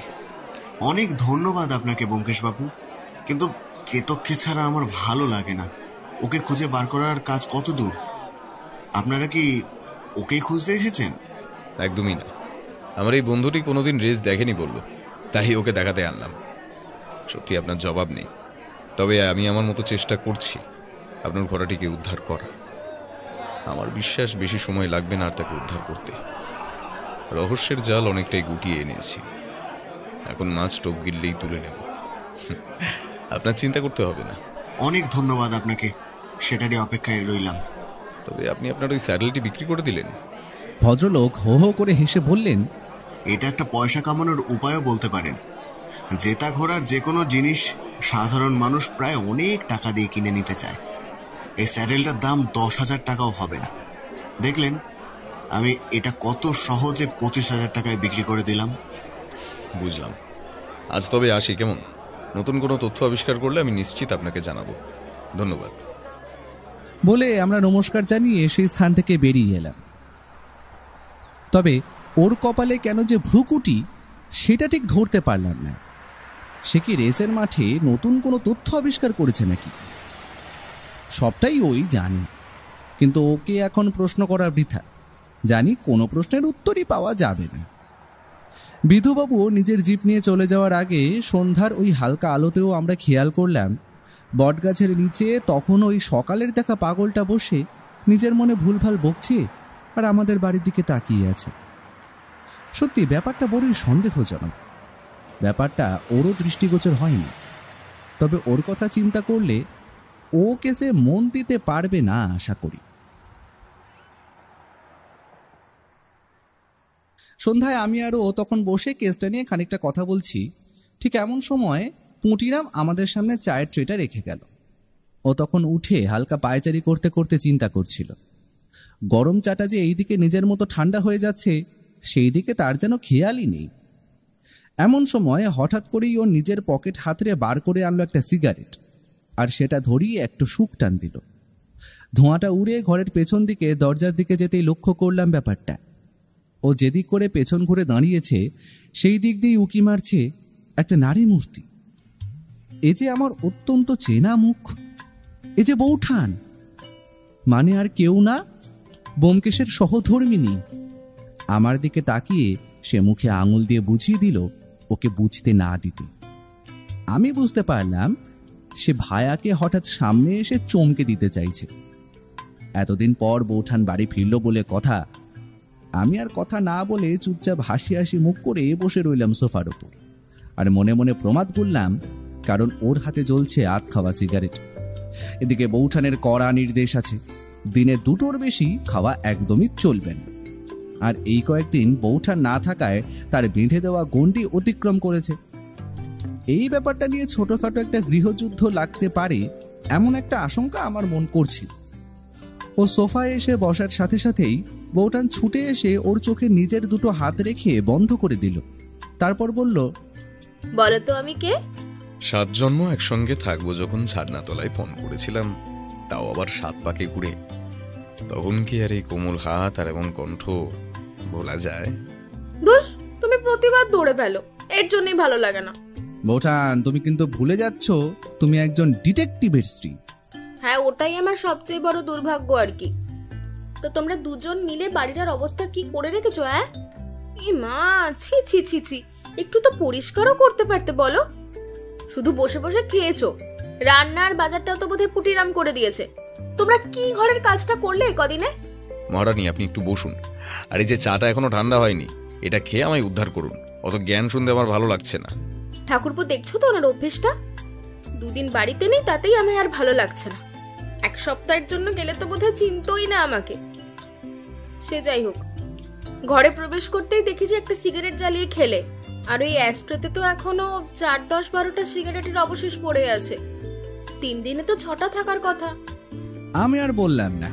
বাইরে এসে আরো কতগুলো সিগারেট সাবার করেছে। ঘরে জমে থাকা সিগারেটের অবশেষগুলো আগেই ও সরিয়ে ফেলতো, তবে বৌঠান সেই সুযোগ না দেওয়ার কারণে বামাল সমেত চোর গ্রেপ্তার। এটা ওঠা মন ভোলানো কথা বলে বৌঠানকে তাও একটু সামলানো গেল বহু কষ্টে। মনে হচ্ছে কোনো না কোনো একটা কেস এসেছে নতুন, না হলে তুমি আর ঠাকুরপো এভাবে চিন্তিত অবস্থায় বসেছিলে। আমার চোখে কিন্তু ফাঁকি দেওয়া অসম্ভব।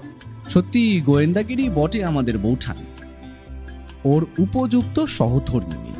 হ্যাঁ, একটা 2 লাখ টাকার কেস এসেছে। যদি কেসটা সফলভাবে সমাধান করতে পারি, তোমার জন্য একটা সোনার হার গড়িয়ে দেব। কথা দিলাম, 10টা না 5টা না, একমাত্র স্ত্রী বলে কথা।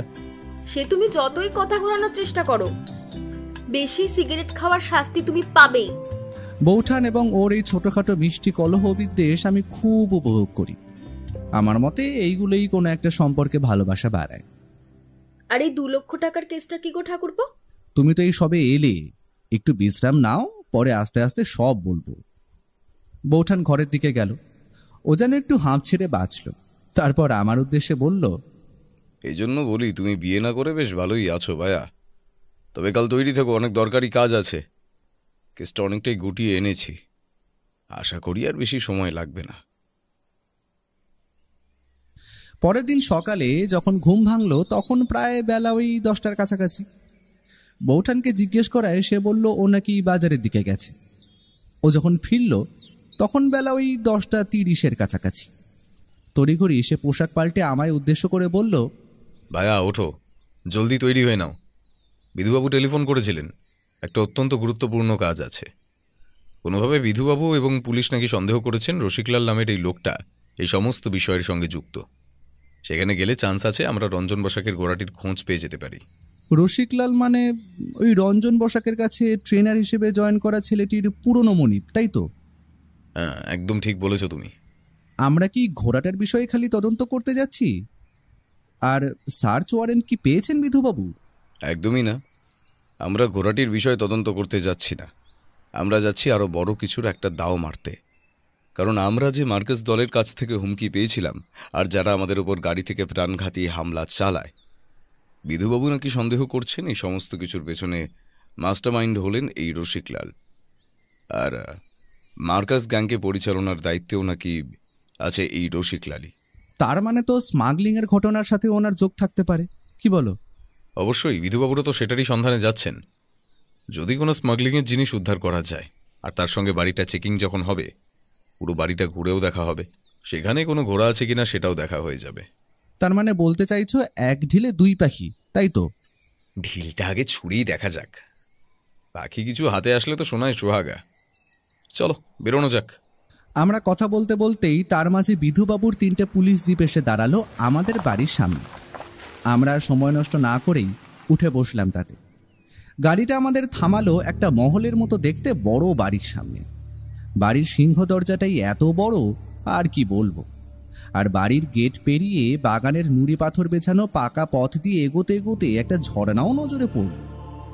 বাড়ির প্রবেশদ্বারের আগে পরপর সার দিয়ে সাজানো আছে প্রায় 7-8টা দামি দামি গাড়ি। বোঝাই যাচ্ছে ভদ্রলোকের টাকার কোনো অভাব নেই। বাইরের দারোয়ান পুলিশ দেখে আগেই চুপচাপ দাঁড়িয়ে পড়েছে। বিধুবাবু এবং সমস্ত পুলিশ বাহিনী, তার সাথে আমরা সোজাসুজি প্রবেশ করলাম বাড়ির ভিতর। বাড়ির উল্টো দিকের বাগানেই একটা আস্তাবল চোখে পড়ল আমাদের। একজন ম্যানেজার গোছের লোক এগিয়ে এলো বিধুবাবুর দিকে। আপনারা হঠাৎ অফিসার? মানে কেন, কিছু কি হয়েছে? আমরা তো কিছুই বুঝতে পারছি না। আমরা লালবাজার থেকে আসছি। আমরা গোপন সূত্রে খবর পেয়েছি এই বাড়িতে স্মাগলিং জাতীয় এমন কিছু ঘটছে যা আইনের বিরুদ্ধে, এবং এখানে সেই স্মাগলিংয়ের জিনিসপত্র লুকানো আছে, তা আমাদের কাছে খবর আছে। এই যে সার্চ ওয়ারেন্ট, আমাদের নিজেদের কাজ করতে দিন। বাধা দেওয়ার চেষ্টা করলে এর ফল কিন্তু খারাপ হবে। বিধুবাবুর কথাটা শেষ হওয়ার আগেই হঠাৎ করে একজন মাঝ বয়সী ভদ্রলোক আমাদের দিকে এগিয়ে এসে হাত জোর করে আধা বাংলা এবং আধা হিন্দিতে বলে উঠলেন, আরে গুসা কেন হচ্ছেন পুলিশ সাহেব? আপনারা আপনাদের মতো যা যা করবার করবেন, সারাজ করবার আপনারা করতেই পারেন। আমি অনুমতি দিলাম, কথা দিলাম, আপনারা কিছুই পাবেন না স্যার। শুধু শুধু এই আম আদমিকে পরেশান করা, কে এই ভুলভাল খাবারগুলো দেয় আপনাদের, কি বলবো বলেন দেখি? ভুলভাল খবর নয়, ঠিক খবর। সেটা আপনার বাড়িটা সার্চ করলেই নিশ্চয়ই বুঝতে পারা যাবে। দয়া করে সরে যান, আমাদের নিজেদের কাজটা করতে দিন। আরে করবেন করবেন, আলবাত করবেন। আসুন আসুন, আগেই বলে দিলাম আমি সিধা সাদা আদমি আছি, একটা সাকসেসফুল বিজনেস আছে, তাছাড়া খারাপ কিছুর সাথে আমি যুক্ত নই। আপনারা কিছুই পাবেন না, কথা দিলাম। যান যান, নিজেদের কাজ করেন। লোকটার কথাই সত্যি হতো। পুলিশ প্রায় 3 ঘন্টা ধরে তন্ন করে খুঁজেও সেই বাড়িতে কোনো স্মাগলিংয়ের জিনিসপত্র খুঁজে পেলই না। এমনকি মার্কাস দলের কোনো হদিশও সেখানে মিলল না। বিধুবাবু অত্যন্ত নিরুপায় দেখাচ্ছিলেন। বোঝাই যাচ্ছে উনি ওনার গুপ্তচরের ওপর অত্যন্ত ভরসা করেছিলেন। তবে এখানে এসে কিছুই উদ্ধার করতে পারবেন না, সেটা হয়তো ওনাকে ভিতর থেকে ভেঙে দিয়েছে। তবে হতেও পারে যে রসিকলাল আগে থেকেই আমাদের আসার খবরটা ভিতরের কারোর কাছ দিয়ে পেয়ে গিয়ে জিনিসপত্র আগেই সরিয়ে রেখেছে অন্য কোথাও। বিধুবাবুরা যখন ক্লান্ত হয়ে সেই বাড়ির বৈঠকখানার সোফার বসে একটু বিশ্রাম নিচ্ছেন, হঠাৎ করেই এমন সময় ও বলে উঠল, আচ্ছা রসিকলালজি, আপনি ওই ঘোড়ার স্যাডেলটা কোথায় পেলেন? ওটা যে আগের দিন রেসের মাঠে যে তার রঞ্জনবাবুর ঘোড়াটির স্যাডেল, আমার যতদূর মনে পড়ছে সেটা তো অন্য একটা লোক কিনেছিল। তা আপনার বাড়িতে আসলো কি করে? ভদ্রলোক হয়তো এই জিনিসটার ব্যাপারে প্রস্তুত ছিলেন, হয়তো এটা সরিয়ে ফেলতে ভুলে গেছে। তিনি একটু আমতা আমতা করে বলে উঠলেন, কি আরে ও জিনিস কিনে এনেছে আমার ছোট ভাই রামেন। ওর ঘোড়ার খুব শখ আছে। আস্তা বলে দেখুন না, এখনো 10-12 ठो ঘোড়া হ্যাঁ, সব মতলব उसका পছন্দের ঘোড়া আর কি। আচ্ছা বুঝলাম। তবে আপনি বলছেন রেসের মাঠ নিয়ে আপনার কোনো ইন্টারেস্ট নেই? হ্যাঁ একদম সহি বলেছেন। আরে আমি বিজনেস নিয়ে ব্যস্ত মানুষ, ওসব নিয়ে আমার ভাববার টাইমটা কোথায় বলেন দেখি। তবে আপনাকে তো ঠিক পুলিশ বলে মনে হচ্ছে না। আপনার পরিচয়টা কি একটু বলবেন? আমি একজন সত্যান্বেষী, আপনারা যাকে প্রাইভেট ইনভেস্টিগেটর বলেন। ওইসব ছাড়ুন, আপনার বাড়িতে আস্তাবলের দিকটা একবার দেখতে পারি কি? যদি ভুল না করি, আপনি কি সেই ফেমাস সত্যান্বেষী ব্যোমকেশ বাবু, তাই তো? আরে কি সৌভাগ্য আমার, আপনার পায়ের ধুলো পড়েছে আমাদের বাড়িতে। আপনারা কি সন্দেহ করছেন আমি ঘোড়ার পেটের মধ্যে চুরির জিনিসপত্র লুকিয়ে রাখবো? চলেন চলেন, আপনাদের সমস্ত ডাউট ক্লিয়ার করে দিচ্ছি আমি। সত্যি কথা বলতে পুরো আস্তাবল খুঁজেও আমরা চেতক নামের ঘোড়াটি খুঁজে পেলাম না। এমনকি ওনার আস্তাবলে কোনো কালো রঙের ঘোড়াই নেই। আমরা হতাশ হয়ে ফিরে এলাম ওনার বাড়ি থেকে। তবে হঠাৎ করেই ওর মুখের কোণে একটা মৃদু হাসি লেগে থাকতে দেখলাম। এ হাসি আমি চিনি, এ সাধারণ ব্যাপার নয়। ও হয়তো কিছু বুঝতে পেরেছে। এখন জিজ্ঞেস করলে হয়তো কিছুই বলবে না, তবে ওকে আমি ভালো মতোই চিনি। বাড়ি ফিরে এসে নিজের ঘরে চলে গেল। যাওয়ার আগে বলে গেল, বুঝলে ভাইয়া, তুমি এখন আর আমাকে একদম বিরক্ত করবে না। তোমার বৌঠানকেও বলে দাও ব্যাপারটা। এখন আমায় ভাবতে হবে, কেসটার অনেকটাই সমাধান করে এনেছি। এখন পরপর সূত্রগুলো একটা একটা করে মিলিয়ে নিতে হবে ভাইয়া। আমি আর কি বলবো, নিজের মতো নিজের ঘরে গিয়ে লেখার কাজে হাত লাগালাম। জানলার পর্দাটা সরিয়ে একবার দেখার চেষ্টা করলাম বাইরের দিকে। হ্যাঁ, যা সন্দেহ করেছিলাম তাই। পাগলটা এখনো সেখানেই বসে আছে। লোকটা কি এখানেই আস্তানা কিনে নিল নাকি? এটা আসলে পাগল, না এটা একটা গুপ্তচর যে আমাদের উপর নজর রাখছে? কে জানে। রাতের বেলা খাওয়া দাওয়া শেষ করে আমরা তখন বৈঠকখানায় বসেছি। এমন সময় হঠাৎ করেই টেলিফোনটা বেজে উঠল। ও সময় নষ্ট না করে তড়িঘড়ি গিয়ে টেলিফোনটা তুলে নিল। হ্যাঁ বিধুবাবু, বলুন। কি আপনি ঠিক বলছেন তো? এটা তো সাধারণ ব্যাপার নয়। অবশ্যই আমাদের সাবধানতা অবলম্বন করাই উচিত। আপনি একটা কাজ করুন, এক্ষুনি 2-3 জন লোককে ছদ্মবেশে বাড়ির চারিদিকে ঘোরাঘুরি করতে বলুন। হ্যাঁ, সেটাও ঠিক, আপনাদের পৌঁছতে ঘন্টাখানেক তো লাগবেই। দেখছি আমি কি করা যায়। ফোনটা রেখে ও তাড়াতাড়ি আমাদের উদ্দেশ্যে বলল, পুটিরাম, তাড়াতাড়ি বাড়ির সমস্ত দরজা জানালা বন্ধ করে দাও। সদর দরজায় এখনই তালা লাগিয়ে দাও, আর কেউ বাড়ির জানালার পাশে যাবে না।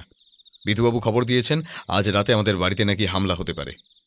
পুলিশ পৌঁছতে 1 ঘন্টা তো লাগবেই, ততক্ষণ সাবধানতা অবলম্বন করাই শ্রেয়। যেমন বলা তেমন কাজ। আমরা পুরো বাড়ির সমস্ত গেট তালা মেরে দিলাম, অপরদিকে জানলাগুলো তাড়াতাড়ি বন্ধ করে ফেললাম। ব্যাপারটা সত্যিই ভয়, কারণ যদি মার্কাস গ্যাং আমাদের পেছনে লেগে থাকে তবে ওরা যা খুশি করতে পারে। আর ওদের তো আর লোকবলের অভাব নেই, তার উপর বাইরে ওই গুপ্তচর। বাড়ির সব কিছু বন্ধ করে আমরা তখন বৈঠকখানায় বসেছি। হঠাৎ করেই এমন সময় ও উঠে গেল ঘরের দিকে। তারপর নিজের পাশ বালিশটা জানলার কাছে দাঁড় করিয়ে রেখে ঘরের আলোটা নিভিয়ে অন্য কম পাওয়ারের আলোটা জ্বালিয়ে দিল। অদ্ভুত ব্যাপার তো, কোল বালিশের ছায়াটা জানলার ওপর পড়ার সাথে সাথেই ওটাকে একটা মানুষ দাঁড়িয়ে আছে মনে হচ্ছে। আমি বুঝতে পারলাম ও এটা ফাঁদ তৈরি করে রাখলো। বৈঠকখানায় ফিরে এসে আমরা কেসটা নিয়ে আলোচনা করছি। বৌঠানকে সবটা বুঝিয়ে বলছি। ঠিক 15 মিনিটের মাথায় একটা তীব্র বিস্ফোরণের শব্দ কানে এলো আমাদের। এটা যে কোনো বন্দুকের গুলির শব্দ তা বলে দিতে হয় না। আর তার সাথে সাথেই প্রচণ্ড জোরে কাঁচ ভেঙে পড়ার শব্দ কানে এলো আমাদের। ছুটে গিয়ে ঘরে গিয়ে দেখি পাশ বালিশটা ওপাশে পড়ে রয়েছে। আর সেটা লক্ষ্য করেই যে গুলি চালানো হয়েছে তাতে আমাদের কোনো সন্দেহই নেই। আর জানলার কাঁচ ভাঙার কারণে ঘরের চারিদিকে এখন ইতস্ততভাবে আছে ছড়িয়ে কাঁচের ভাঙা টুকরো। জোর বাঁচা বেঁচে গেছি। লোকগুলো বাঁশবালিশটাকে আমি ভেবে গুলি চালিয়েছিল। বিধুবাবুকে অত্যন্ত ধন্যবাদ। আমরা তবে ঘরে বসে রয়েছি কেন? তাড়াতাড়ি গিয়ে ওই লোকগুলোকে ধরে ফেললেই তো হয়। তোমার যা বুদ্ধি! ওই লোকগুলো এখন সংখ্যায় প্রায় 4-5 জনেরও বেশি হবে, এবং প্রত্যেকের হাতেই আছে হয়তো একটি করে আগ্নেয়াস্ত্র। সুতরাং ওদেরকে ওদের মতো থাকতে দাও। চিন্তা নেই, পুলিশ হয়তো 10 মিনিটের মধ্যেই ঢুকে যাবে। ফোর্স পাঠিয়েছেন বিধুবাবু। যদি ধরা পড়ার হয় গ্যাংটা আজ রাতেই পড়ে যাবে, অত চিন্তা করে লাভ নেই। সেই দিন রাতেই 12টা নাগাদ বিধুবাবুর ফোন এল। একটা সাদা রঙের গাড়ি সঙ্গে 4 জন গুন্ডা গোছের লোককে পুলিশ নাকি গ্রেফতার করেছে চৌরাস্তার মোড় থেকে। লোকগুলো এখন পুলিশের হেফাজতে। তথ্য কিছু উগরে দেয়নি, তবে তাদের ওপর কৃপা বর্ষানো হবে সেটা আন্দাজ করতে পারলাম। তবে কেসটা কি এখানেই শেষ? এতটাই এখনো ধরা পড়লো কই ভাইয়া? অপরদিকে ঘোড়াটিও এখনো উদ্ধার করা যায়নি। স্মাগলারদের ধরতে হবে এখনো, কত কাজ বাকি। আর তুমি বলছো কেস শেষ? আর সেইগুলো কবে হবে? কালকের দিনটা স্মরণীয় হতে চলেছে বন্ধু, তৈরি থাকো। পরের দিন সকালে ও তড়িঘড়ি আমায় ঘুম থেকে তুলে তৈরি হয়ে নিতে বলল। আমি ওর কথা মতো সকালের খাবার খেয়ে প্রস্তুত হয়ে নিলাম। বাইরে ততক্ষণে 4টে পুলিশ জিপ এসে দাঁড়িয়েছে। প্রায় 10-15 জন সশস্ত্র পুলিশের লোক দেখে আমি অবাক হলাম সব থেকে বেশি। আজও কি কারো বাড়ি রেড করতে যাব নাকি কালকের মতো? তবে গাড়ি যখন চলতে শুরু করলো ও এবং বিধুবাবুর কথা শুনে বুঝতে পারলাম যে আমরা চলেছি রেসের মাঠের দিকে। আর আজ রবিবার হওয়ায় রেসের মাঠে বেশ ভিড় হবে, আর সকাল 10টার দিকে একটা রেস শুরু হবে। আর বিধুবাবুর কাছে পাকা খবর আছে এই রেসে নামছেন রঞ্জন বসাক এবং যশবন্ত সিং এর ঘোড়া, সঙ্গে রসিকলালের ঘোড়াও অংশগ্রহণ করলে তাতে অবাক হব না। আমরা প্রথমে রেসের মাঠে প্রবেশ করার সাথে সাথেই বুঝতে পারলাম ঘোড়দৌড় শুরু হয়ে গিয়েছে। এই যে রাজেশ, সে আজ একটা কালো রঙের ঘোড়ার ওপর চেপে এই রেসে অংশগ্রহণ করেছে। ঘোড়াটার পিঠের কাছে লোম এবং লেজের কাছে লোম সম্পূর্ণ বাদামি। তবে অদ্ভুত ব্যাপার হলো ঘোড়াটা বড়ই চেনা ঠেকলো আমার। রীতিমতো এবারেও দেখলাম রেস শেষ হতেই বিজেতা রঞ্জন বসাকের ঘোড়া। রাজেশ তখন একপাশে দাঁড়িয়ে ট্রফিটা নিয়ে উঁচু করে দর্শকদের উদ্দেশ্যে দেখাচ্ছে, আর রঞ্জন বসাক এবং যশবন্ত সিং দুইজনই সেই দিকে তাকিয়ে দেখছে। এমন সময় হঠাৎ করেই ঘটে গেল ব্যাপারটা। বিধুবাবু আকাশের দিকে বন্দুক ফায়ার করলেন, তারপর চিৎকার করে বললেন, কেউ কোথাও নড়ার চেষ্টা করবেন না। পুরো রেসে স্টেডিয়ামের সমস্ত দরজা পুলিশ ঘিরে রেখেছে, তাই বাইরে যাওয়া অসম্ভব। আর এখানে সশস্ত্র বাহিনী রয়েছে। কথাটা শেষ হওয়ার আগেই আমরা একটা অদ্ভুত ব্যাপার লক্ষ্য করলাম। হঠাৎ করেই ঘোড়ার ওপরে বসে থাকা রাজেশকে এক ঝটকায় ঘোড়াটা তীব্র ঝাঁকুনি দিয়ে ফেলে দিল মাটিতে। তারপর অত্যন্ত ক্ষোভে আর রাগে ফুঁসতে ফুঁসতে ঘোড়াটা এগিয়ে গেল রাজেশের দিকে। ছেলেটা ভয়ে ততক্ষণে পিছনে সরে এসেছে। আমায় ছেড়ে দে, আমি কিছু করিনি। বিধুবাবু, পুলিশদের বলুন ঘোড়াটা নিয়ন্ত্রণে আনতে। ওটাই যে এখন সব থেকে মূল্যবান সম্পদ। একসাথে 3-4 জন প্রশিক্ষণপ্রাপ্ত পুলিশের লোক এবং কিছু ঘোড়ার ট্রেনারের দৌলতে ঘোড়াটা একটু শান্ত হলো। এবার ও তাড়াতাড়ি পুলিশগুলোর উদ্দেশ্যে বলে উঠল, একটা কাজ করো, ঘোড়াটার পিঠে বাঁধা স্যাডেলটা খুলে আনো তো সবাই মিলে, আর সেটা করবে খুব সাবধানে। যেমন বলা তেমন কাজ। চারিদিকে তখন ভিড় জমে গেছে। এখানে কি হচ্ছে তা দেখার কৌতূহল। আমি অবাক হয়ে দেখলাম ও সেই ঘোড়াটার স্যাডেলটা একটু নাড়াচাড়া করতেই সে তার গুপ্ত পকেটগুলো থেকে রেস ট্র্যাকের ওপর ঝনঝন করে পড়ল কয়েকটা ধাতুর জিনিস। এই যে দেখছি সোনার বিস্কুট, একটা নয়, প্রায় 15 থেকে 20টা হবে। অত্যন্ত গোপনে এটা ঘোড়ার স্যাডেলটার ভিতর গুপ্ত পকেট বানিয়ে লুকিয়ে রাখা হয়েছিল। গ্রেফতার হলেন রঞ্জন বসাক, তার ট্রেনার রাজেশ। পুলিশ গিয়ে তুলে আনলো রসিকলালকে। থানায় এবার যেন একটা বড় বড় সভা বসতে চলেছে, আর সেই সভার মধ্যমণি হলো আমার বন্ধু ব্যোমকেশ। আর কিছুক্ষণের মধ্যেই আমরা সমস্ত সত্যটা জানতে পারব। এখন অপেক্ষা করা ছাড়া আর কোনো উপায় নেই। রসিকলাল ভদ্রলোক রাগে ফুঁসছেন আর আমাদের গালিগালাজ করছেন। রঞ্জন বসাক এখন শান্ত। বিধুবাবু, আমি এবং থানার সবাই তখন ওর মুখের দিকে তাকিয়ে, কখন ও কথা বলবে। ও নিজের পকেট থেকে একটা সিগারেট ধরিয়ে তাতে একটা শুক টান দিল, তারপর বলল, তা রসিকলাল বাবু, আপনার যে এতগুলো সোনার বিস্কুট ধরা পড়ে গেল তার জন্য বুঝি আমায় গালমন্দ করছেন আশা করি? আপনি আমার কতগুলো টাকা লোকসান করলেন তার কোনো হিসাব নেই। আচ্ছা, তাই বুঝি। আর আপনি যে আমার বাড়ির বাইরে আমায় খুন করার জন্য গুন্ডা লাগিয়ে গুলি চালালেন, একবার অপহরণ করলেন, একবার গাড়ির নিচে পিষে মারতে চাইলেন, সেটার কি? রসিকলাল সব কটার দেখে নিবে। আমার টাকার অভাব নেই, বেরিয়ে তো আসবো ঠিকই, তখন কিসি কো নেহি ছোড়েগা ইয়ে রসিকলাল। সবই তো বুঝলাম, তবে এখনো রামু ছেলেটার মৃত্যুর কারণ কি জানা গেল না। সেটার রহস্য উন্মোচন করলে ভালো হতো ব্যোমকেশ বাবু।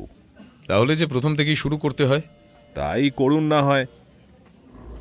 বেশ, তবে জেনে রাখুন, এই যে রঞ্জন বসাক এবং রসিকলাল, এই দুইজনই মার্কাস দলের এক একজন বড় রত্ন। এরা বিজনেস পার্টনার বলা চলে। তবে ধীরে ধীরে এরা আন্ডারওয়ার্ল্ডে ঢোকা শুরু করে। তখন থেকেই বেশি টাকা কামানোর লোভে এরা শুরু করে সোনার স্মাগলিং। বিদেশ থেকে কম দামে সোনা এনে সেগুলি দেশের বাজারে চড়া দামে বিক্রি করাই ছিল এদের কাজ। আর সেই সোনার স্মাগলিংয়ের জন্য এরা আবিষ্কার করে এক অভিনব পদ্ধতি। রেসের মাঠে এরা আসতই প্রতি সপ্তাহে, আর সেই সময় ঘোড়ার সঙ্গে স্যাডেলের মধ্যে লুকিয়ে সোনা পাচার করত এরা। নিজেরাই নিজেদের ঘোড়ার স্যাডেল চড়া দামে কেনার মাধ্যমে সহজেই সোনার আদান প্রদান হয়ে যেত সবার অগোচরে। আমি এই ব্যাপারটা ধরতে পারি রসিকলালের বাড়িতে আগের দিনের দেখা ঘোড়াটার স্যাডেলটি দেখে। তখনই বুঝতে পারি স্মাগলিংয়ের পেছনে আসল রহস্য কি, আর সবটা উদ্ধার করি আজকে, যেটা আপনারা সবাই জানেন। কিন্তু খুনটা? আসছি। প্রথমেই জানি রাখি, এই রঞ্জন লোকটার ঘোড়া চুরি যায়নি। সে রসিকলালের কাছে ঘোড়াটিকে লুকিয়ে রাখার চেষ্টা করে, আর আমায় সেই ঘোড়া উদ্ধারের দায়িত্ব দেয়। আসলে তার উদ্দেশ্য ছিল যেভাবেই হোক পুলিশের ওপর ওনার প্রতি ভরসা বৃদ্ধি করা। কারণ দুদিন আগে তার পুরনো ঘোড়ার ট্রেনার রামুর খুনের ঘটনায় পুলিশ তার উপর সন্দেহ করেছিল। এর মধ্যে স্মাগলিং করাও মুশকিল হয়ে উঠেছিল। তবে আমি যে ঘোড়া খুঁজে বার করার সঙ্গে সঙ্গে এতগুলো তথ্য খুঁজে বার করে ফেলব, সেটা তিনি জানতেন না। আসলে আজ রেসের মাঠের যে কালো ঘোড়াটাকে আপনারা দেখেছেন, সেটাই চেতক। আমার বিশ্বাস রঞ্জন বসাক ওই ঘোড়াটার লোমে রং করে ওকে অন্যরকমের দেখতে বানানোর চেষ্টা করেছিল। তবে শেষ রক্ষা আর হলো কই। আচ্ছা রঞ্জনবাবু, রামু ছেলেটা আপনাদের সমস্ত স্মাগলিংয়ের ব্যাপার জানতে পেরে গিয়েছিল, তাই না? তাই ওকে এই দুনিয়া থেকে সরিয়ে দিলেন, তাই তো? আর সেই খুনটা করেছে আপনারই এখন বর্তমান ঘোড়ার ট্রেনার রাজেশ। ঘোড়াটি নিজের চোখের সামনে রামুকে শেষ হতে দেখেছে রাজেশের হাতে, তাই আজ ঘোড়াটা ওকে দেখে এতটা ক্ষেপে উঠেছিল। তাহলে সব কথাই জানা হয়ে গেছে আশা করি। ঘোড়াও উদ্ধার হলো, স্মাগলার দলও ধরা পড়ল, এবং অন্যদিকে খুনিও এখন গ্রেফতার হয়েছে। তবে আমার কাজ শেষ বলা চলে। আজ উঠি, নমস্কার। আমরা বেরিয়ে এলাম সেখান থেকে। 2 লক্ষ টাকা ওর ভাগ্যে জোটেনি বটে, তবে মার্কাস গ্যাং এবং আসল খুনিকে ধরিয়ে দেওয়ার জন্য ও যে পারিশ্রমিক পেয়েছে, তাতে 4-2 মাস শুয়ে বসে কেটে তো যাবেই।